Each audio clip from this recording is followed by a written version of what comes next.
بسم اللہ الرحمن الرحیم واعتصموا بحبل اللہ جمیعا ولا تفرقوا صدق اللہ مولانا العظیم۔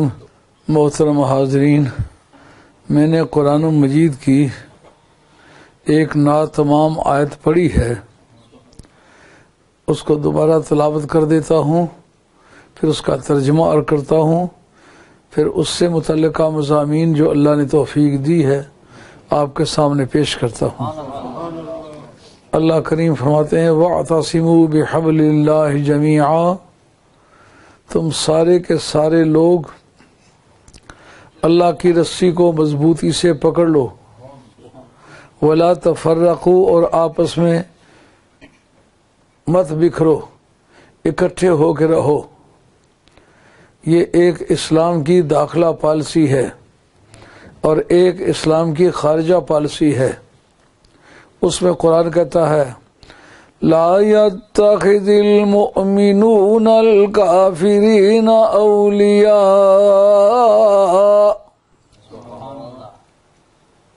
ومن يفعل ذلك فليس من الله في شيء۔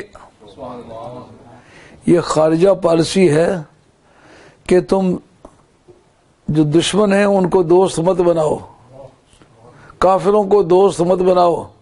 تمہارے اور کفار کے درمیان ایک حد فاصل ہے، وہ کیا ہے؟ کبھی کفر اسلام کا ہمدرد نہیں ہو سکتا، کبھی مسلمانوں کی خیر خواہی نہیں کر سکتا، دلی دوستی کی اجازت نہیں ہے، اور دنیاوی معاملات میں، تجارت میں، لین دین میں وہ دوستی نہیں کہلاتی۔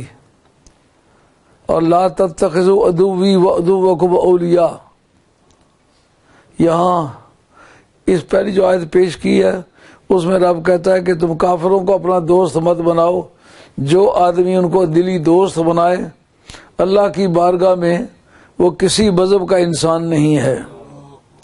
اور دوسری جگہ فرمایا میرے دشمنوں کو اور اپنے دشمنوں کو تم دوست مت بناؤ، یعنی جو خدا اور اس کے رسول کا دشمن ہے تمہارا دوست کبھی نہیں ہو سکتا۔ اور داخلہ پالیسی یہ وَاعْتَصِمُوا بِحَبْلِ اللَّهِ جَمِيعًا، تم سارے اسلام کی رسی کو مضبوطی سے پکڑ لو۔ یہ ایسا ہے جیسے 14ویں رات کا چاند ہے، بادشاہ اپنے محل مقرس میں بیٹھ کے دیکھتا ہے، ایک راگیر راستے میں جاتے جاتے دیکھتا ہے، ایک جھونپڑے میں بیٹھنے والا اپنے بیت الاحزان میں غم کے جھونپڑے میں بیٹھے ہوئے دیکھتا ہے، لیکن جب چاند پر نظریں جاتی ہیں تو ساری اکٹھی ہو جاتی ہیں۔ اس میں غریب، امیر، اعلیٰ، ادنا، مسافر اور مقیم، بادشاہ اور گدا، دونوں کا فرق مٹ جاتا ہے۔ اسی طرح سے تمہیں ہم ایک راستہ بتاتے ہیں وَاعْتَصِمُوا بِحَبْلِ اللَّهِ جَمِيعًا۔ اس کو سیاق و سباق کی روشنی میں مطالعہ کیا جائے تو بہت معنی عجیب و غریب نکلتے ہیں۔ گزشتہ آیات میں جو نقطہ تبلیغ ہے اس پر گفتگو ہوئی ہے کہ اے ایمان والو، تم کیوں کفر کرتے ہو اللہ کی آیتوں سے؟ اے یہود و نصارہ، تم اپنے قوم قبیلے کی زبان میں مومن کہلاتے ہو۔ اے یہودیوں اور نصرانیوں، اے اہل کتاب، لما تکفرون بآیات اللہ وانتم شہداء، تم اللہ تعالیٰ کی آیتوں سے کیوں کفر کرتے ہو حالانکہ تم اس کے گواہ ہو۔ واللہ شہید علی ما تعملون، جو تم کر رہے ہو خدا اس کو مشاہدہ فرما رہا ہے۔ اور اگلی آیت میں فرمایا یا اہل الکتاب لم تصدون عن سبیل اللہ من آمن تبغونها عوجا، اے اہل کتاب تم اس آدمی کو دین سے کیوں روکتے ہو کہ جو اللہ کی طرف جا رہا ہے، اس کے لیے ٹیڑھا پن تلاش کرتے ہو۔ اس پر حضرت امام نصفی نے لکھا ہے کہ اہل کتاب کا کفر کیا تھا۔ اہل کتاب جو تھے مثلا موسیٰ علیہ السلام کی قوم، جب تک عزیر کو اللہ تعالیٰ کا بیٹا نہیں کہا تھا اس وقت وہ اہل توحید تھے۔ عیسیٰ علیہ السلام کو ساری قوم جو ہے وہ خدا کا بیٹا نہیں کہتی تھی. ان میں ایک یونیٹیرین جو ہیں آج بھی خدا کو ایک وحدہ الا شریک مانتے ہیں اور حضرت عیسیٰ علیہ السلام کو خدا کا بندہ مانتے ہیں. تو کہا ان کا کفر کیا تھا؟ ان کا کفر تھا جو ان کی کتابوں میں سرکار کے اوصاف اور کمالات آئے ہوئے تھے ان کو ٹیڑھا کرنا، ان کو الٹ پلٹ کرنا، ان کے کنکاکشن کرنا، ان کو ڈسٹارشن کرنا. یہ کام یہ کرتے تھے، اس کو ڈسفگر کرنا، لیکن کبھی خوبی کی طرف اس کو نہیں لے جاتے تھے. عیب کی طرف قریب کرنے کے لیے اس کے دلائل وہ مہیا کرتے تھے. تو کہا کہ تم کفر کیوں کرتے ہو؟ یعنی سرکار کے اوصاف کو چھپانا، بگاڑنا، ٹوسٹ کرنا، ڈسٹارٹ کرنا، کنکاکشن کرنا، انٹرپولیشن کرنا، یہ کام ہے تمہارے کفریات کے. یعنی اس نے مصطفیٰ سے عداوت اور کمالات مصطفیٰ کو ٹیڑھا کر کے پستی کی طرف لانا، یہ تمہارا مضمون ہے. یہ کفر کیوں کرتے ہو؟ اور دوسرا کیا، تم اس کو کیوں روکتے ہو جو ایمان لائے؟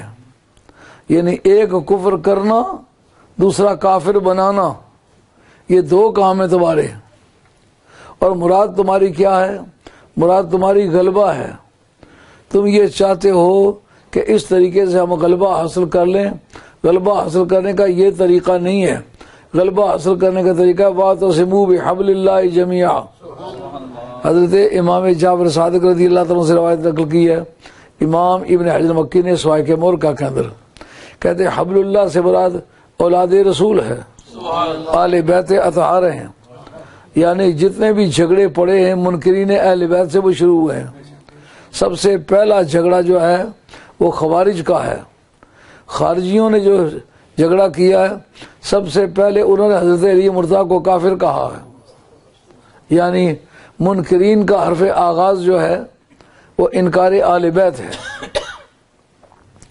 اور پھر یہ کہ قرآن مجید کی آیت اس پر پیش کی، ان الحکم الا للہ. جناب مولا مرتضیٰ کا حوصلہ دیکھیے کہ انہوں نے قوم کی اکائیوں کو بکھیرنے کی بجائے جوڑنے کی کوشش کی. آپ نے فرمایا تم نے جو کچھ مجھے کہا ہے ان الحکم الا للہ، حکومت صرف اللہ کا حق اور کسی کا نہیں. جو انہوں نے باہمی جھگڑے کے وقت بات چیت کے موقع پر پنچ بنائے تھے، حضرت حیدر کرار اپنی طرف سے حضرت ابو موسیٰ اشعری رضی اللہ تعالیٰ کو بنایا تھا، اور انہوں نے عمرو بن العاص فاتح مصر کو بنایا تھا. ان دونوں نے مل کے جو آپس میں بات کی، اس بات پر خارجی ناراض ہوئے تھے کہ تم نے کمپرومائز کرنے کے لیے پنچ کیوں بنائے. ان الحکم الا للہ، فیصلے کرنے تو اللہ کا حق ہے. آپ نے فرمایا کلمۃ الحق و اریدہ بہا الباطل، کلمہ حق ہے لیکن مراد باطل لے رہے ہو. اس پر جناب عبداللہ بن عباس سے ان کو بات چیت کرنے کے لیے بھیجا. جب وہاں گئے انہوں نے کہا کس طرح کہتے ہو کہ پنچ بنانا شرک ہے؟ کہا تم نے دو شخصیتوں کو فیصلہ کرنے کا حق دیا، تو یہ فیصلہ کرنے کا حق دو چار بندوں کو دینا یہ حرام ہے، یہ کفریات میں سے تو نے کفر کیا ہے. آپ نے عبداللہ بن ابن عباس رضی اللہ عنہ کہا کیا قرآن میں یہ بات موجود نہیں ہے کہ جب دو بیوی میاں کے درمیان جھگڑا ہو اور کسی طرح صلح نہ ہو سکے تو ایک عورت کی طرف سے پنچ بناؤ اور ایک مرد کی طرف سے پنچ بناؤ، وہ دونوں ان بیوی میاں کے مشورے کے مطابق بیٹھ کے آپس میں بات کریں، دونوں پنچ وہ جو فیصلہ کرے وہ دونوں جماعتیں تسلیم کر لیں. یہ پنچ بنایا کہ نہیں بنایا؟ اس میں شرک ہوا ہے. جب کوئی جانور حج کے موقع پر شکار کر لیا جائے اور اس کا معاوضہ دینا پڑے، اس کا کیا طریقہ کار ہے؟ ایسا جانور جس کی مثال کوئی نہیں. مثلا کبوتر کے بدلے میں تو کبوتر دے دیا ہے، خرگوش کے مقابلے میں خرگوش دے دیا ہے. اب مثلا نیولا ہے، حرام جانور ہے، اس کو بھی مارا، اس کا بھی جرمانہ دینا پڑے گا. فیصلہ کون کرے کہ اس کے برابر کا جانور کون سا ہوتا ہے، اس کی مارکیٹ ویلیو کیا ہے؟ اس کے لیے بھی قرآن نے کہا وہاں پنچ بناؤ، پنچ بیٹھ کے جو فیصلہ کریں اس کے مطابق اس کو جرمانہ اس پر ڈالو جس نے وہ شکار کیا ہے. یہ دونوں ثبوت قرآن کے اندر موجود ہیں یا نہیں ہیں؟ اس پر وہ خارجی عاجز ہو گئے، لیکن جناب حیدر کرار کے کفر کا رٹ انہوں نے لگائے رکھی۔ مگر واہ حیدر کرار، تو پوری روئے زمین پر نبیوں کے بعد سب سے بڑا مفتی ہے، سب سے بڑے علم والا ہے، لیکن آپ نے ان کو کافر نہیں کہا۔ آ کر مسجدوں میں بیٹھتے ہیں، حضرت مولانا مرزا تقریر کر رہے ہیں، وہ ایک کونے میں بیٹھے ہوئے بک بک کر رہے ہیں، ان الحکم الا للہ۔ تھوڑی تھوڑی دیر کے بعد جناب مولانا مرتضیٰ فرماتے ہیں کلمۃ الحق و ارید بہا الباطل، یہ کلمہ حق ہے لیکن اس سے مراد جو لی گئی ہے وہ باطل ہے۔ ان سے آپ نے بات چیت کی، کہا کہ اگر ہمارے ساتھ مل کے کفار سے لڑو گے ہم مال غنیمت میں تمہیں حصہ دیں گے، اور مسجدوں میں ذکر الہی کیا ہو تو ہم تمہیں نہیں روکیں گے، ذکر الہی کے لیے آتے ہو ہم تمہیں نہیں روکیں گے، اور اگر تم لڑنے میں پہل نہ کرو تو ہم تمہارے ساتھ نہیں لڑیں گے۔ یہ کن کے متعلق کہا؟ جنہوں نے مولا مرزا پر حملہ کیا، اور قرآن مجید نے یہ بتلایا کہ تبلیغ کا نقطہ آغاز کیا تھا، اوصاف و کمالات مصطفیٰ کو روکنا، ٹویسٹ کرنا، ان کو زوال کی طرف لے جانا، ان میں خوشنمائی کے بجائے بدنمائی کے پہلو اجاگر کرنا، اور کوشش کرنا کہ یہ پہلو اس میں نکلے، لوگ ہماری بات کو مانیں، سرکار کے بارے میں جو محبت کی کشش ہے وہ ختم ہو جائے، یہ ان کا موضوع گفتگو ہوتا تھا۔ اور جو آدمی مسلمان ہو گیا ہے اس کے سامنے وہ باتیں کمزوری کی پیش کر کے اپنی من گھڑت باتیں اس کو تم کفر سے روکتے ہو۔ اب تبلیغ کیا ہوئی کہ نبی کریم علیہ السلام کے اوصاف کو مکمل کمال کے ساتھ بیان کرنا، خوبیوں کے ساتھ اجاگر کرنا، اور جو ان میں شک و شبہ پیدا کرے اس کی سرکوبی کرنا، یہ موضوع تبلیغ ہے۔ سمجھو قرآن کے انداز بیان میں تبلیغ کا نقطہ آغاز کیا ہے کہ منکر کیا کرتے ہیں؟ سرکار کے اوصاف کو ادھیڑتے ہیں، مسخ کرتے ہیں، بگاڑتے ہیں۔ تمہارا کام ہے ان اوصاف کو نکھارنا، ان کے حسن پر باتیں کرنا، ان کے حسن پر کتابیں لکھنا، ان کے حسن سے آشنا کر کے لوگوں کے دلوں کی میلیں دور کرنا، اور جس کے اندر شکوک و شبہات پیدا ہو گئے اس کو روکنا۔ ان کا کام کفر کرنا اور کافر بنانا، تمہارا کام یہ ہے اوصاف مصطفیٰ کو اجاگر کرنا، اور جس کے دل میں شک و شبہ پیدا ہو گیا اس کو دور کرنا۔ اور اس کا طریقہ کار کیا ہے؟ کہا اس کا طریقہ کار ہے وَاعْتَصِمُوا بِحَبْلِ اللَّهِ جَمِيعًا، یہ دولت اگر ملے گی تو خاندان نبوت سے ملے گی، وہاں جاؤ۔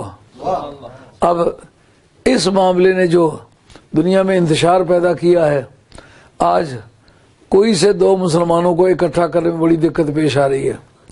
اگر آپ بیروت میں جائیں، بیٹا مسلمان ہے، باپ یہودی ہے، بیگم عیسائی ہے، ایک ایک گھر میں چار چار مذہب ہیں۔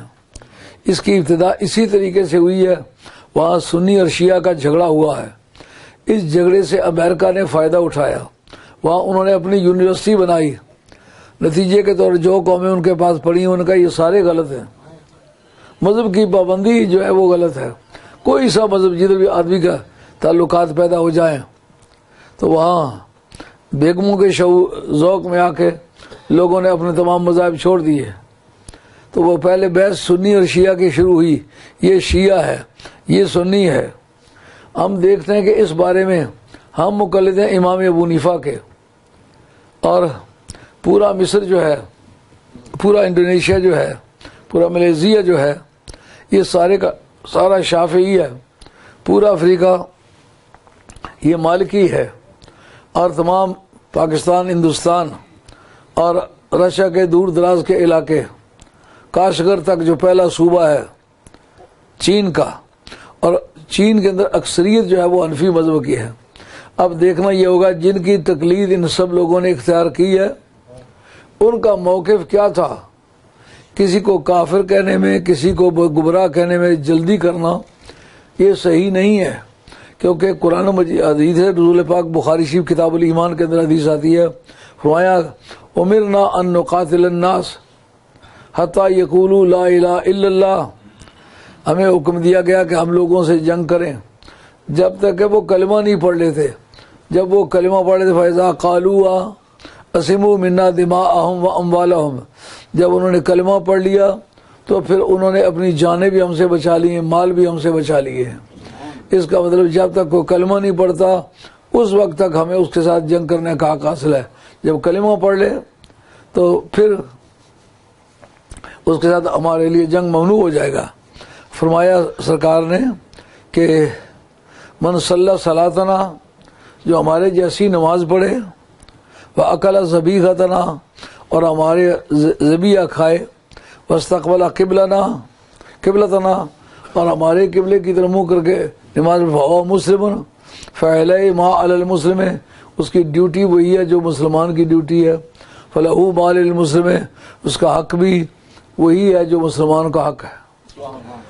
ان کے تحت غور کرنے سے پتہ چلتا ہے کہ بعض لوگ جو اس وقت کہتے ہیں مرزائیوں کو کافر نہیں کہنا چاہیے اس لیے کہ وہ کلمہ ہمارے والا پڑھتے ہیں، نماز ہمارے والی پڑھتے ہیں، ہمارے قبلے کی طرف منہ کرتے ہیں، اس کا جواب یہ ہے سب سے پہلے اسی مسئلے کا فیصلہ ہوا خلافت راشدہ میں۔ پہلا مسئلہ جو مرتد ہوئے تھے انہوں نے کلمے کا انکار نہیں کیا، انہوں نے زکوٰۃ کی فرضیت کا انکار کیا۔ اس کا مطلب کلمہ پڑھے لیکن کلمے کے تقاضے بھی پورے کرے، اگر کلمے کے تقاضے پورے نہ کرے تو کلمہ پڑھنے سے نجات نہیں ہوگی۔ سمجھ آئی بات؟ مرتدین جو یمن میں ہوئے ہیں، بحرین میں ہوئے ہیں، کعبہ شریف کے گرد و نواح میں ہوئے ہیں، جن لوگوں نے اسلامی برتری اور اسلامی دباؤ کی وجہ سے کلمہ پڑھا ہوا تھا اور وہ اندرونی طور پر مسلمان نہیں تھے، جو ہی سرکار کی رخصتی ہوئی انہوں نے سمجھا اب موقع ہے اسلام کے خلاف بغاوت کرنے کا۔ انہوں نے سب سے پہلے کیا کیا؟ زکوٰۃ کے ہم قائل نہیں ہیں، یہ فرض نہیں ہے، کلمہ پڑھتے تھے لیکن زکوٰۃ کی فرضیت کا انکار کیا۔ تو تمام صحابہ کرام بیٹھے، اجماع امت اس پر ہوا کہ اگر ایک آدمی کلمہ پڑھے لیکن کلمے کے تقاضے پورے نہ کرے، یعنی ضروریات دین میں سے کسی چیز کا منکر ہو جائے، اس کے کلمے کا پھر کوئی اعتبار نہیں ہوگا۔ مرزا قادیانی کے مطلب کہتے ہیں وہ کلمہ بھی ہمارے والا پڑھتا ہے، قبلے کی طرف منہ کر کے نماز پڑھتا ہے، لیکن دیکھنا یہ مسلمۃ الکذاب کے ساتھ پہلی جنگ ہوئی، مرتدین کی جنگ کے ساتھ ساتھ مسلمۃ الکذاب سے جنگ ہوئی۔ یہ زاران کا علاقہ ہے جو سعودی عربیہ میں یمامہ جس کو کہتے ہیں، یمامہ کا رہنے والا تھا وہ۔ اس نے حضور کے زندگی میں یہ کوشش کی کہ آپ ایسا کریں، جب تک آپ زندہ ہیں آپ سب کے نبی ہیں، رسول ہیں، لیکن آپ کی وفات کے بعد مجھے آپ اپنا نائب مقرر کر لیں۔ فرمایا ایسے تنکا اٹھا کے زمین سے، فرمایا اتنا بھی تجھے میں دینے کے لیے تیار نہیں ہوں۔ یہ عقیدہ کفریہ ہے۔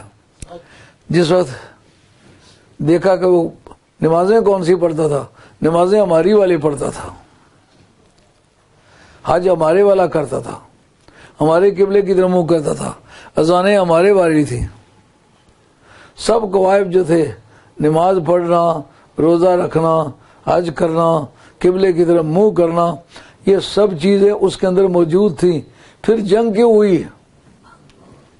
نبی پاک علیہ الصلوۃ والسلام کے وہ مجتہد صحابہ، یعنی جو نئی بات اسلام میں پیش آئے اس کو قرآن و حدیث کے شواہد سے اس کا فیصلہ کر لینا، اس کے طریقہ استنباط انفر کرنا، مختلف آیاتوں سے مختلف حدیثوں سے چیز کا استنباط، اس کو ہم عربی میں استنباط کہتے ہیں، انگریزی میں اس کو کہتے ہیں انفر کرنا۔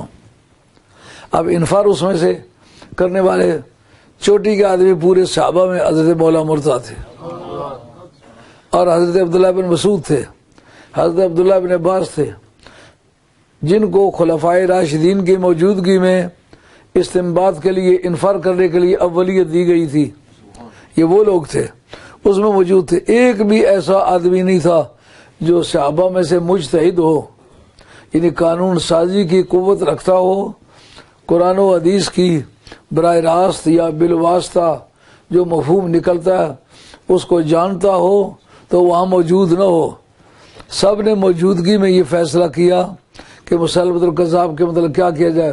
ان کا وہ بالاتفاق کافر ہے، اور حضرت ابوبکر صدیق رضی اللہ تعالیٰ عنہ سے کہا گیا جناب یہ فتنہ ارتداد جب مکہ شریف کے چاروں طرف، مدینہ شریف کے چاروں طرف یمن سب سے پہلے وہ لوگ تھے جنہوں نے ایمان لانے میں جلدی کی تھی.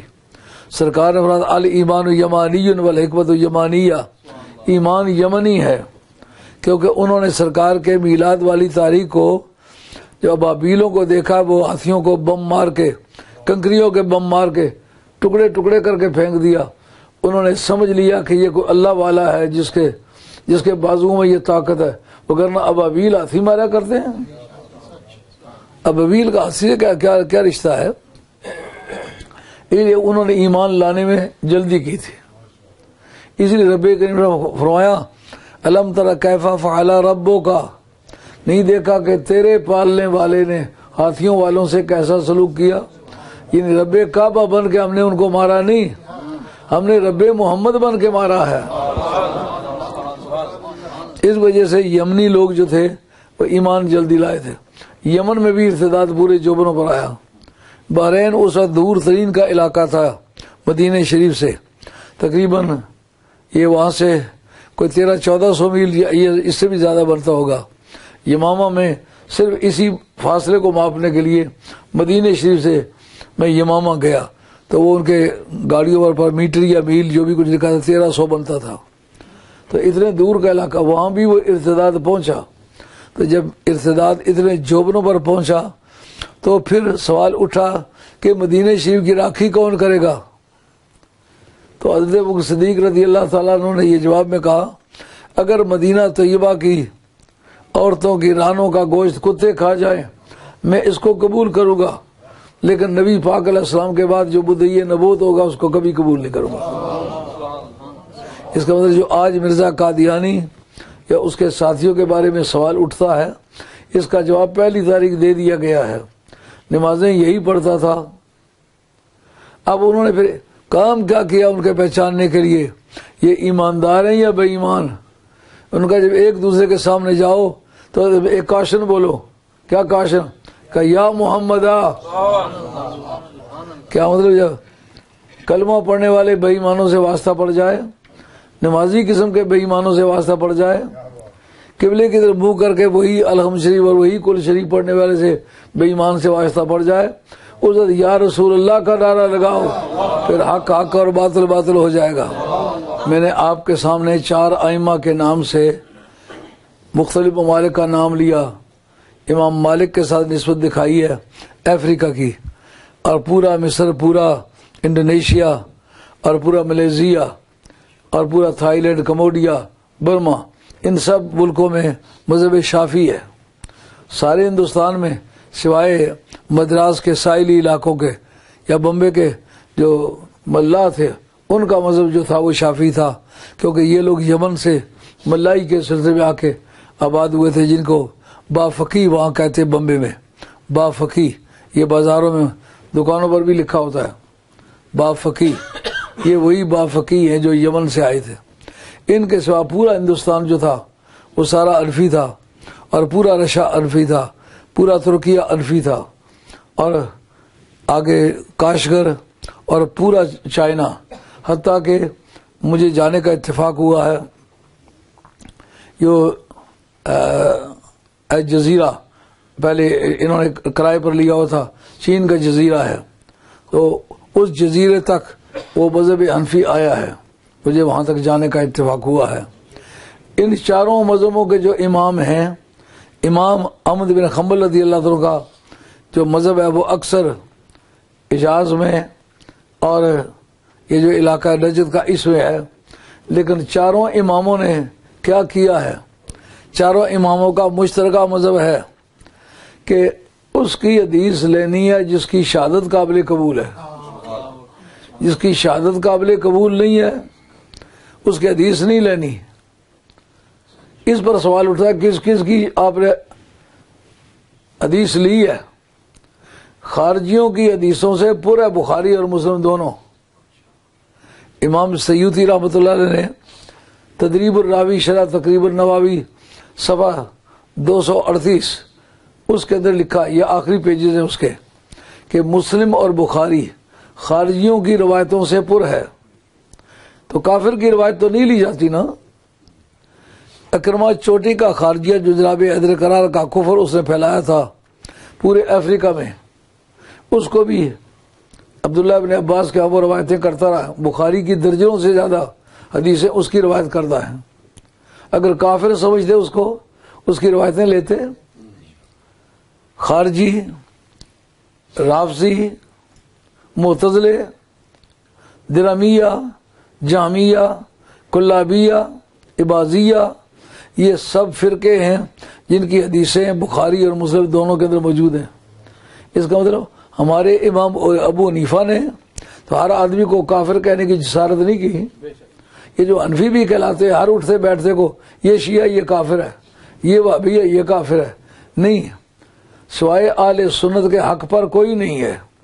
لیکن گمراہی کا ایک درجہ کفر ہی نہیں ہے، بلکہ ایسا ممکن ہے کہ وہ حق پر نہ ہو لیکن کافر پھر بھی نہ ہو، گمراہ ہو، ان کے لیے گمراہ کا لفظ استعمال ہو سکتا ہے.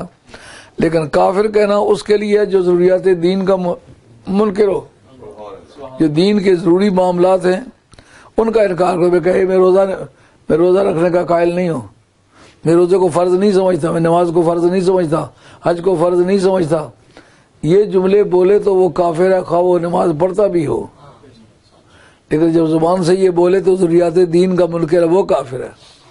نہیں تو ہر اٹھتے بیٹھتے کو، جس نے داڑھی منڈا دی وہ مسلمان نہیں رہا، جس نے بودی رکھ لی وہ مسلمان نہیں رہا. یہ خطا ہے اس کی.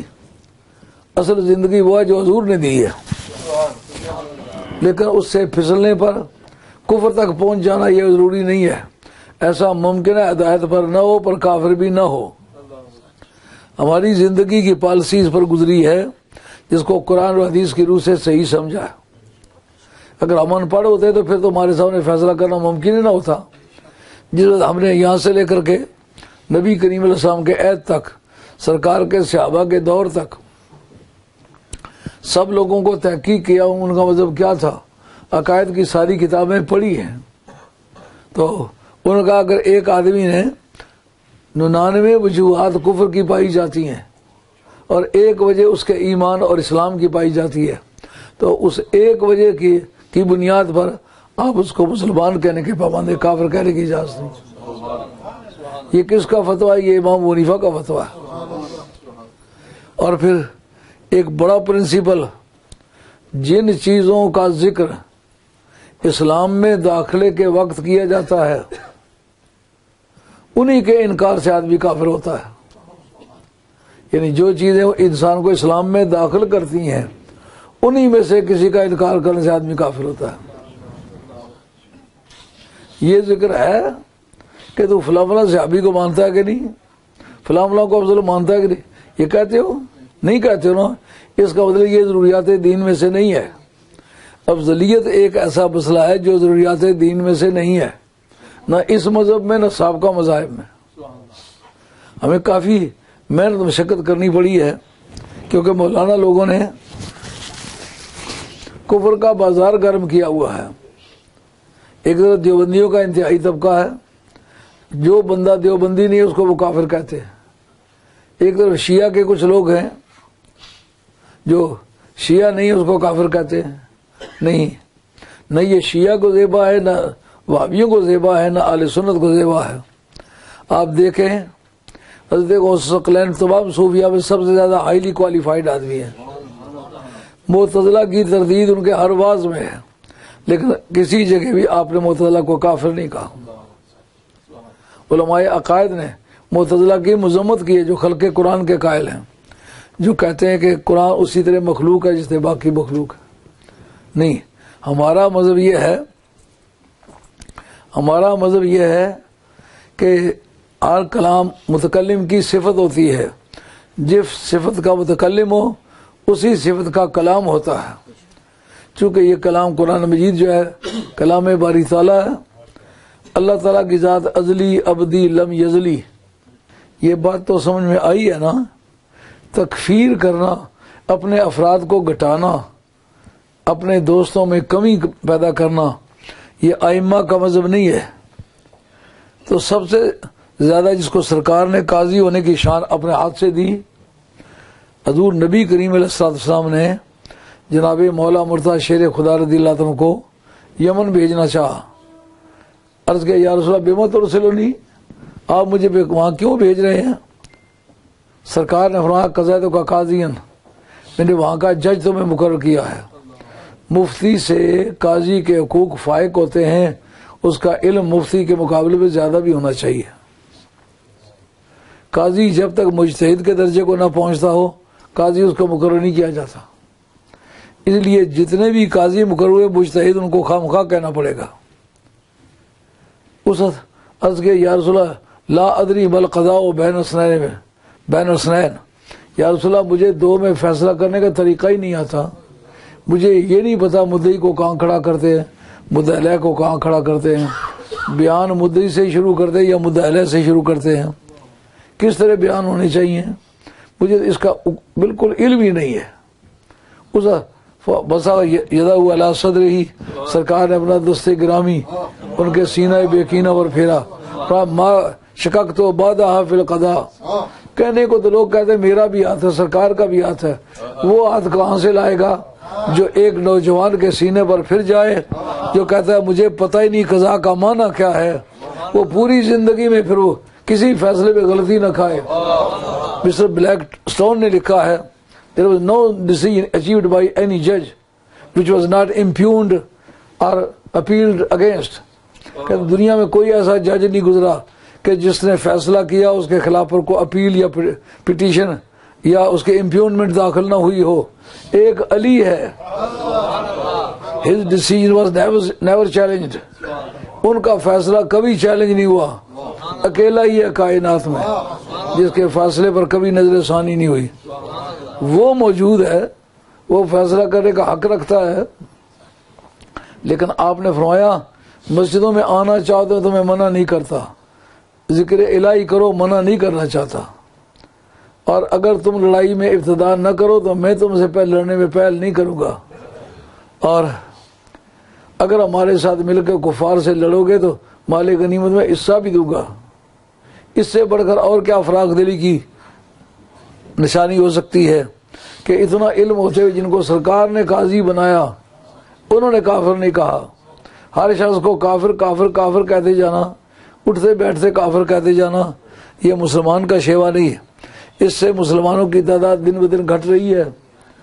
کہتے وقت یہ عام بیانوں میں ہماری لیوریج روڈ والی مسجد میں ایک مرد ناداں ہیں، وہ کافی سخت گوئی میں امتیاز رکھتے ہیں، وہ سمجھتے شاید یہ بہادری کا کام ہے، ان کا شیعہ کافر، وہابی کافر۔ تو بعد میں نے ان سے پوچھا، میں نے کہا سعودی عربیہ کا ووٹ آپ اسلامی امداد کے لیے استعمال کرتے ہیں کہ نہیں کرتے؟ ان کا مجھے نہیں پتا۔ میں نے کہا بین الاقوامی طور پر جب پاکستان کو مسلمانوں کے ووٹ ضرورت پڑے تو سعودی عربیہ کا ووٹ استعمال کرتے ہیں کہ نہیں کرتے؟ آپ کو بہتر پتا۔ میں نے کہا کرتے، اگر ان کو کافر کہہ دو تو پھر وہ ووٹ کس طرح استعمال کرو گے؟ ابھی تم نے شیعہ کو کافر کہا ہے، آپ یو این او میں یہ ووٹ استعمال کرتے ہیں کہ نہیں کرتے؟ جی کرتے ہیں۔ ان کو یہ بھی نہیں پتا تھا کرتے کہ نہیں کرتے، میں نے ان کو بتایا کرتے ہیں، اور تمہارے اس جملے سے یہ ساری صفیں ٹوٹ رہی ہیں۔ اگر تمہاری کوئی اور تقلید کرے گا تو وہ بھی اسی طرح مسلمانوں کو نقصان پہنچا رہا ہوگا۔ تو وَاعْتَصِمُوا بِحَبْلِ اللَّهِ جَمِيعًا، سارے مسلمان اکٹھے ہو کے رہو، اور اکٹھا ہونے کا فارمولہ کیا ہے؟ تم اولاد رسول سے وابستہ رہو، اور پورے عالم اسلام میں حضرت حیدر کرار سب فقہا کے استاد ہیں کہ نہیں؟ اب اگر اہل بیت سے کو وابستہ ہوگا تو علی کو نکال کے کرے گا؟ ساری رات یزید کے فضائل بیان کرتے رہو تو خوش رہتے ہیں، علی کا نام لے لو تو سانپ کاٹ کھاتا ہے۔ حیرت ہوتی ہے یار، یہ کس مذہب کے آدمی ہیں؟ یار دارا بودنو ہو پہ سکندر داشتن، امام حنیفہ سے ہٹ جاؤ گے؟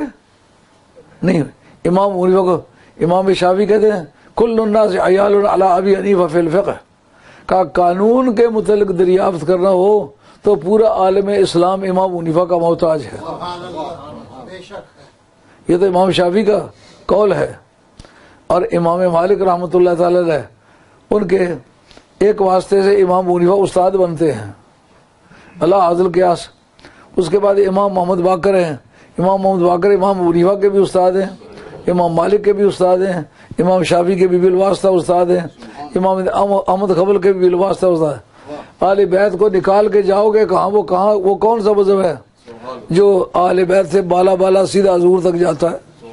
عرض ہے کہ یہ ترجمہ حضرت امام جعفر صادق نے کیا ہے۔ تو امام جعفر صادق ایک ایسا فنی قسم کا استاد ہے جس کی تحقیقات جو ہے وہ پوری دنیا میں گھوم رہی ہیں، آج تک ان کو چیلنج نہیں کر سکا۔ امام جعفر صادق رضی اللہ عنہ سے پوچھا گیا، بتائیے کل یا عبادی الذین اسرفوا علی انفسہم لا تقنطوا من رحمت اللہ، اے میرے وہ غلاموں، یا رسول اللہ کہہ دو اے میرے وہ غلاموں جنہوں نے اپنی جانوں پر ظلم کیے ہیں، اللہ تعالیٰ کی رحمت سے نا امید مت ہو۔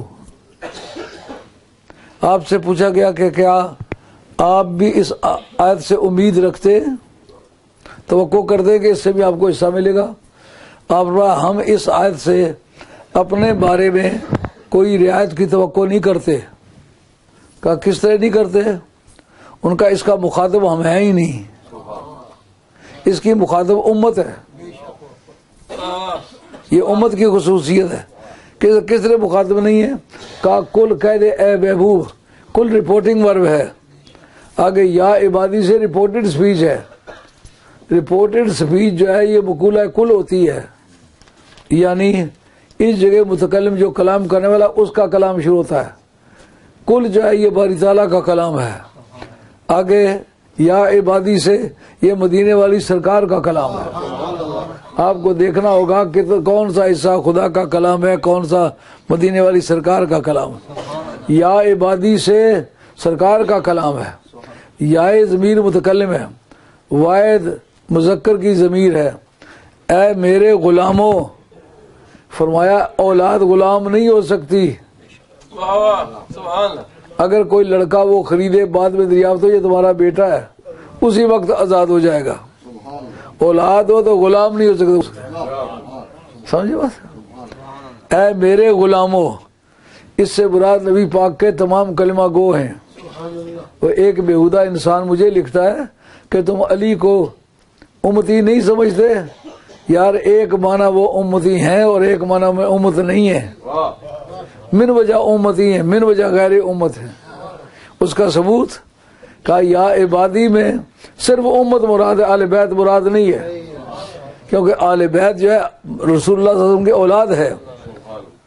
یہ مسئلہ ہمارے اسلامک سویلائزیشن کا، اسلام میں جو سول لا ہے وہ کہتا ہے اگر ایک آدمی گیا ہے جا کر منڈی سے ایک غلام خرید کے لے آیا ہے، بعد میں دریافت ہوا انقلابات کے زمانے میں ایک تمہاری بیوی تھی، حاملہ تھی، تم ادھر آ گئے تو وہ ہندوستان میں رہ گیا تھا، تو وہ بچہ جو ہے بعد میں پیدا ہوا، یہ تیرا بچہ ہے، شہادت گزر گئی، بچہ ہونا ثابت ہو گیا، اسی تاریخ وہ بچہ آزاد ہو جائے گا۔ کیوں؟ باپ اپنے بیٹے کو غلام نہیں بنا سکتا، غلام بیٹا نہیں ہو سکتا، بیٹا ہو تو غلام نہیں ہو سکتا۔ تو اس کے جواب میں حضرت امام جعفر صادق فرماتے ہیں کہ عبادی جب کہا ہے تو اس کا مخاطب آل رسول نہیں ہے، اس کا مخاطب جو ہے وہ امت محمدیہ ہے۔ تمام ائمہ جو اس وقت موجود تھے اشش کر اٹھے، ان کا اے امام جعفر صادق یہ تیری اپنی تحقیق ہے جس کو ہر طرح ماننا پڑے گا، اس طرح کہ جب 2 دونے 4 ہوتے ہیں اس میں کوئی غلطی کا احتمال نہیں ہے۔ اس لیے آپ یہ سمجھ، آپ کیا پھر امید کرتے ہیں؟ آپ کس آیت سے امید کرتے ہیں؟ ان کا ہم اس سے امید کرتے ہیں بلا سو یعطی کا رب کا فتردا، اے میرے محبوب رب تمہیں اتنا دے گا کہ تم خوش ہو جاؤ گے۔ یعنی دینا ہمارا کام ہے، راضی کرنا ہمارا کام ہے، روٹھنا تیرا کام ہے۔ تو روٹ کے دیکھ، ہم تمہیں راضی کر کے دیکھتے ہیں، دیکھتے کہ آخر فتح کس کو ملتی ہے۔ تم روٹھنے میں کامیاب ہو جاتے ہو یا ہم راضی کرنے میں کامیاب ہو جاتے ہیں؟ آپ نے فرمایا میں رب سے کبھی راضی نہیں ہوں گا جب میرا ایک بھی فرد آل بیت دوزخ میں ہوگا، میں کبھی راضی نہیں ہوگا۔ کہا ان کے راضی نامے کی حد تک ہے بحث، ان کے اعمال اور نیکیوں کی بحث نہیں ہے، سرکار کے راضی نامے کی بحث ہے۔ ہم اس آیت سے امید کرتے ہیں۔ تو اس لیے پوری عالم اسلام کو اگر آپ چیک کریں، دیکھیں کہ جتنے مدرسے طریقت کے قادری، چشتی، نقشبندی، سہروردی، یہ چاروں حضرت علی مرتضیٰ سے شروع ہوتے ہیں۔ یہ بات سراسر غلط ہے کہ خاندان نقشبندیہ کا سلسلہ جناب ابوبکر صدیق رضی اللہ عنہ سے شروع ہوتا ہے، اس لیے کہ حضرت امام جعفر صادق جو ہیں وہ جس گھر میں پیدا ہوئے ہیں وہ اس وقت کے لحاظ سے سب سے امیر ترین گھر تھا، اور ان کے والد صاحب محمد باقر جو تھے وہ زندہ تھے۔ یہ کہتے ہیں جنہوں نے پالا جناب قاسم کا 104 میں انتقال ہوا ہے، اور آپ کے والد واجد حضرت امام جعفر صادق حضرت محمد باقر کا جو وصال ہے وہ 118 میں ہوا ہے۔ پھر پالنے کا کام کون کرتا ہے؟ کہ چھوٹے رہ گئے تھے اس لیے نانے نے پالا ہے، یہ سراسر غلط ہے۔ نانا پہلے فوت ہو گئے تھے، باپ بعد میں فوت ہوئے۔ اور میرے پاس کتاب ہے جو حضرت خواجہ موسوی رحمۃ اللہ تعالی کی کتاب ہے، افادات عثمانیہ اس کا نام ہے۔ سید علی اکبر شاہ صاحب دہلوی اس کے لکھنے والے تھے، اور خواجہ عثمان دامانی سلسلہ عالیہ نقشبندیہ مجددیہ کے مجدد گزرے ہیں۔ انہوں نے اپنی کتاب کے اندر لکھا ہے کہ حضرت امام جعفر صادق کی جو بیعت ہے نا طریقت کی، وہ اپنے باپ کے ساتھ ہے، اور ایسا ممکن ہے کہ حضرت قاسم نے ان کو ایسے بیعت کی اجازت دی۔ بیعت ان کے ساتھ نہیں ہے، بیعت طریقت اپنے والد صاحب کے ساتھ ہے۔ والد صاحب کے ساتھ ہو تو وہ مرید ہیں اب محمد باقر کے، وہ مرید ہیں امام زین العابدین کے، وہ امام حسین کے، وہ حضرت علی مرتضیٰ کے۔ تو پھر بتاؤ طریقہ کدھر جائے گا؟ جدھر بیعت طریقت ہے طریقت ادھر جائے گی۔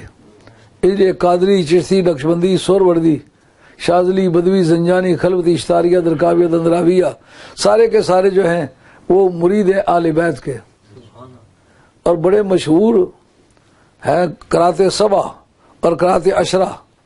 ہر دو قراتوں کے امام حضرت مولا مرتضیٰ ہیں۔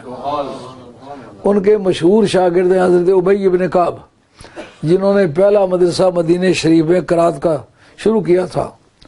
اس کے بانی جو ہیں وہ حضرت مولا مرتضیٰ کے مرید بھی ہیں اور شاگرد بھی ہیں۔ ان کا نام ہے ابی بن کعب۔ پوری امت مسلموں میں سب سے زیادہ خوش آواز وہ آدمی تھے، انہوں نے قرات جناب حضرت قرار سے سیکھی تھی۔ 4 طریقے فقہ کے، مالکی، حنبلی، حنفی، شافعی، یہ چاروں کے چاروں بالواسطہ یا بلا واسطہ آل بیت کے شاگرد ہیں۔ تو پھر کس طرح بھاگنا ممکن ہو؟ واعتصموا بحبل اللہ جمیعا، ان چاروں میں سے کسی ایک کی طرف جائے گا تو وہ آل بیت کی طرف جائے گا۔ یہ جتنی گمراہیاں پھیلی ہیں غیر مقلد ہو کے پھیلی ہیں، اور ہمارے فقہا کی ایک تحقیق ہے اجماع کی بحث میں کہ اجماع مرکب بحث ہے، اجماع مرکب کی، یعنی بنیادی اصولوں میں وہ سارے سلسلے آپس میں متفق ہیں۔ کون کون سے؟ امام شافعی، امام ابو حنیفہ، امام مالک، امام احمد حنبل، یہ چاروں کے چاروں جو ہیں اصولیات پر متفق ہیں، جو فنڈامنٹل پرنسپلز ہیں ان کے سب میں متفق ہیں۔ آگے جزیات میں ان کا آپس میں اختلاف ہے۔ کا جزیات میں اختلاف وہ اس وجہ سے ہے، مثال کے طور پر ایک آدمی کہتا ہے کہ اپریل میں دھوپ میں بیٹھنا چاہیے، مگر کہاں؟ انگلینڈ میں ہو تو اگر سردی ہو تو دھوپ میں بیٹھے، لیکن اگر پاکستان میں ہو تو دھوپ میں بیٹھے تو کام ٹھکانے آ جائے گا۔ موسم کے لحاظ سے، جغرافیہ کے لحاظ سے، طبیعت کے لحاظ سے، ایک کو طبیب کہتا ہے تم چلوں کی دال مت کھانا، دوسرے کو کہتا ہے تم نے گوشت مت کھانا۔ تو یہ ان کے طباع کے لحاظ سے یہ اختلاف ہے، یہ کوئی اصولی اختلاف نہیں ہے۔ اس طرح ان ائمہ اربعہ میں جو اختلاف ہے وہ جزیات میں ہے، اصولیات میں یہ سارے متفق ہیں۔ اس لیے 5واں مذہب کوئی نکالے گا تو وہ بدعتی ہوگا، اور کسی لحاظ سے بھی اس کو سنی نہیں کہا جا سکے گا، وہ بدعتی ہوگا۔ اب یہ جو نئے نئے مذہب شروع ہو رہے ہیں، کہتے ہم کسی بزرگ کو نہیں مانتے، ہم کسی کے مقلد نہیں ہیں۔ اس کا مطلب تو غیر مقلد ہو، غیر مقلد یقیناً بدعتی ہوتا ہے، لیکن وہ کافر نہیں ہوتا۔ ہم اس کے کفر کے حامی نہیں ہیں۔ ہم کہتے ہیں سوائے اہل سنت کے کسی کا دین مکمل نہیں ہے، اور جیسا دین مکمل نہیں ہے تو یہ ضروری نہیں کہ وہ کفر کو پہنچ جائے۔ ایسا ممکن ہے کہ دین مکمل بھی نہ ہو لیکن کافر بھی نہ ہو۔ مسلمانوں کو کافر کہنے کی جسارت کرنا یہ اسلام کی تعداد کو کم کرنا ہے اور مسلمانوں کی قوت کو کمزور کرنا ہے۔ اس لیے ایمانداری اور پیار کے ساتھ لوگوں کو اسلام سکھاؤ، سرکار کے اوصاف و کمالات بیان کرو، سرکار کے معجزات بیان کرو، سرکار کا اس نے ظاہری ذکر کرو، اس نے باطنی ذکر کرو، تاکہ اس کا دل بہلے اور وہ سرکار کی طرف آ جائے۔ تو مسلمانوں کو ادھیڑنے کا کام یہ تو صحیح نہیں ہے۔ حضرت والی بغداد شہنشاہ جیلان ایک دن واز فرما رہے، بارش آ گئی ہے تو اجتماع بکھرنے لگا۔ آپ نے کہا اللہ، میں تو تیرے محبوب کی تعلیمات کے لیے لوگوں کو اکٹھا کرتا ہے تو بکھیرتا ہے۔ کہتے جو قطرے فضا میں تھے کھڑے ہو گئے جب تک حضور کا واز ختم نہیں ہوا۔ یعنی امت کے بکھرنے کو والی بغداد شہنشاہ جیلان کی درخواست پر اللہ تعالیٰ نے وہ معنی دور کر دیا جن کی وجہ سے وہ بکھر سکتے تھے۔ مسلمانوں کو اکٹھا کرنا خوبی ہے، مسلمانوں کو بکھیرنا خوبی نہیں ہے۔ اب میں اجازت چاہتا ہوں۔